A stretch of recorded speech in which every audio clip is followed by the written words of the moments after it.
Assalamualaikum warahmatullahi wabarakatuh. Perkenalkan, saya Muhammad Sandilam Ramadan dari kelas AM5D. Sini saya ingin mempresentasikan tugas akhir mata kuliah analisis laporan keuangan. Itu yang pertama ada profil perusahaan pada PT Bumi Citra Permai.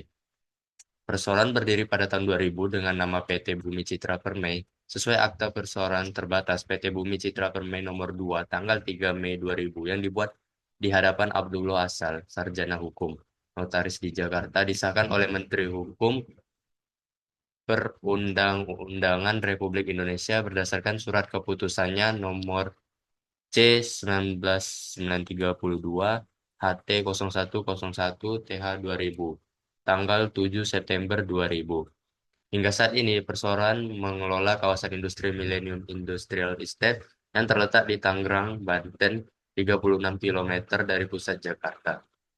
Kegiatan usahanya yaitu PT Bumi Citra Permai ini ialah perusahaan yang fokus pada pengembangan kawasan industri dan pergudangan. Produk yang dihasilkan yaitu fokus utama itu ya pengembangan kawasan industri Millennium Industrial Estate.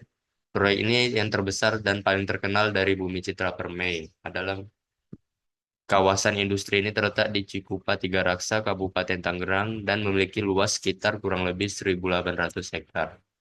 Struktur pemegang sahamnya yaitu yang pertama PT Bumi Citra Investindo sebesar 38,96% dan sisanya itu masyarakat atau publik sebesar 55,25%. Berikutnya ada aksi korporasi. Yang pertama pada 2023 yaitu ekspansi pasar. BCIP memperluas jangkauan pasar dengan menargetkan sektor industri baru dan meningkatkan aktivitas pemasaran di berbagai daerah. Berikutnya itu aksi korporasi pada tahun 2022. Peningkatan kinerja keuangan BCIP mencatat peningkatan pendapatan dan laba bersih dibanding tahun sebelumnya, menunjukkan pemulihan yang positif pasca pandemi. Berikutnya aksi korporasi pada tahun 2021, diversifikasi produk. BCIP ini memperluas portofolio produk dengan mengembangkan tipe lahan dan bangunan yang lebih beragam untuk memenuhi kebutuhan pasar yang berbeda. Berikutnya aksi korporasi pada tahun 2020, ada digitalisasi pemasaran. Perusahaan mulai mengimplementasikan strategi pemasaran digital untuk menjangkau pasar yang lebih luas dan meningkatkan penjualan di tengah pembatasan sosial. Dan terakhir, aksi korporasi tahun 2019.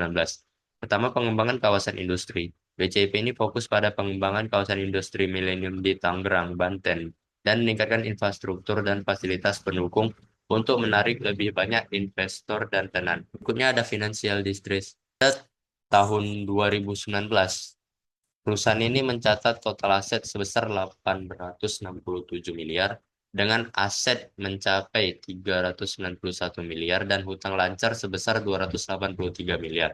Modal kerja yang dihasilkan adalah 108 miliar menunjukkan adanya likuiditas yang cukup untuk memenuhi kewajiban jangka pendek. Rasio X1 yang mengukur proporsi modal kerja terhadap total aset berada di angka 0,1252, sementara laba ditahan tercatat sebesar 275 miliar, memberikan rasio X2 sebesar 0,3180.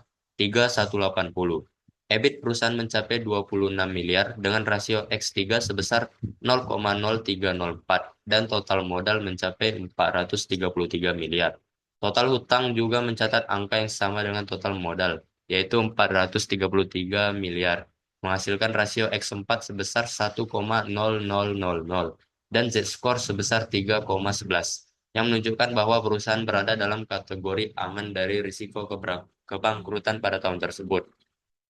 Pada tahun 2020, perusahaan ini mengalami tantangan keuangan yang signifikan dengan total aset mencapai 909 miliar dan aset lancar sebesar 395 miliar. Hutang lancar tercatat sebesar 308 miliar, menghasilkan modal kerja negatif sebesar 87 miliar yang menunjukkan masalah likuiditas yang serius. Rasio Z-score perusahaan berada di angka 2,77 yang menandakan peningkatan risiko kebangkrutan dibandingkan tahun-tahun sebelumnya. Pada tahun 2021, rasio X1 yang mengukur proporsi modal kerja terhadap total aset berada di angka 0,2779, sementara laba ditahan tercatat sebesar 285 miliar, memberikan rasio X2 sebesar 0,3218. EBIT perusahaan mencapai 2 miliar dengan rasio X3 yang rendah sekitar 0,0028. Total modal tercatat sebesar 446 miliar dan total hutang mencapai 440 miliar, menghasilkan rasio X4 sebesar 1,0144 dan Z-score sebesar 3,96, yang menandakan bahwa perusahaan berada dalam kategori aman dari risiko kebangkrutan pada tahun tersebut. Pada tahun 2022, rasio X1 yang mengukur proporsi modal kerja terhadap total aset berada di angka 0,3094, sementara laba ditahan mencapai 301 miliar, memberikan rasio X2 sebesar 0,3409. EBIT perusahaan juga meningkat menjadi 25 miliar dengan rasio X3 sekitar 0,0291. Total modal tercatat sebesar 464 miliar dan total hutang mencapai 420 miliar, menghasilkan rasio X4 sebesar 1,1048 dan Z-score yang mengesankan sebesar 4,50. Pada tahun 2023, rasio X1 yang mengukur proporsi modal kerja terhadap total aset berada di angka 0,2817, sementara laba ditahan tercatat sebesar 320 miliar, memberikan rasio X2 sebesar 0,3498. EBIT perusahaan mencapai 23 miliar dengan rasio X3 sebesar 0,0257. Total modal tercatat sebesar 483 miliar dan total hutang mencapai 431 miliar, menghasilkan rasio X4 sebesar 1,1206 dan Z-score yang baik sebesar 4,34. Pada tahun 2019, perusahaan mencatat nopat sebesar 23 miliar dan total investasi modal atau IC sebesar 583 miliar, dengan biaya modal atau CC sebesar 18 miliar, menghasilkan EVA positif sebesar 5 miliar yang menunjukkan kinerja keuangan yang baik dan efisiensi dalam penggunaan modal. Pada tahun 2020, Nopat meningkat menjadi 5 miliar, sementara IC mencapai 600 miliar dengan CC sebesar 3 miliar, menghasilkan EVA positif sebesar 2 miliar. Meskipun terdapat penurunan dibandingkan tahun sebelumnya, menandakan tantangan dalam mempertahankan pertumbuhan yang kuat di tengah kondisi pasar yang sulit. Di tahun 2021, perusahaan mengalami penurunan signifikan dalam Nopat menjadi 260 miliar, sementara IC tetap tinggi di 785 miliar, dan CC meningkat menjadi 2 miliar, menghasilkan EVA negatif sebesar minus 2 miliar. Menunjukkan bahwa perusahaan tidak berhasil menciptakan nilai tambah bagi pemegang saham pada tahun tersebut, yang menandakan perlunya evaluasi strategi operasional dan investasi yang lebih baik. Pada tahun 2022, Nopat kembali meningkat menjadi 21 miliar dengan IC sebesar 802 miliar dan CC sebesar 19 miliar, menghasilkan EVA positif sebesar 1 miliar yang menunjukkan perbaikan dalam efisiensi operasional dan pengelolaan modal, serta kemampuan perusahaan untuk menciptakan nilai bagi pemegang saham setelah tahun sebelumnya mengalami kerugian nilai yang signifikan.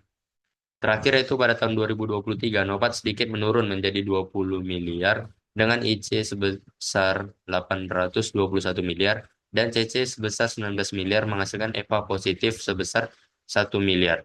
Yang menunjukkan bahwa meskipun ada penurunan dalam Nopat, perusahaan masih mampu menciptakan nilai tambah yang stabil bagi pemegang saham, mencerminkan ketahanan dalam kinerja keuangan di tengah tantangan industri yang terus berubah. Kesimpulan, yaitu berdasarkan analisis kinerja keuangan PT Bumi Citra Permai dari tahun 2019 hingga 2023, saya merekomendasikan untuk membeli saham perusahaan ini.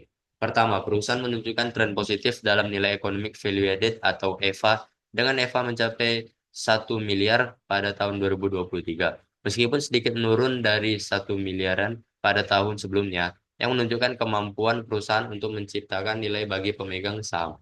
Kedua, Z-score perusahaan tetap kuat di 4,34 pada tahun 2023, menunjukkan bahwa perusahaan berada dalam kategori aman dari risiko kebangkrutan dan memiliki stabilitas finansial yang baik. Selain itu, proporsi modal kerja terhadap total aset X1 juga menunjukkan perbaikan dengan angka 0,2817 pada tahun 2023, yang mencerminkan likuiditas yang sehat dan kemampuan untuk memenuhi kewajiban jangka pendek dengan kinerja keuangan yang solid dan potensi pertumbuhan yang baik.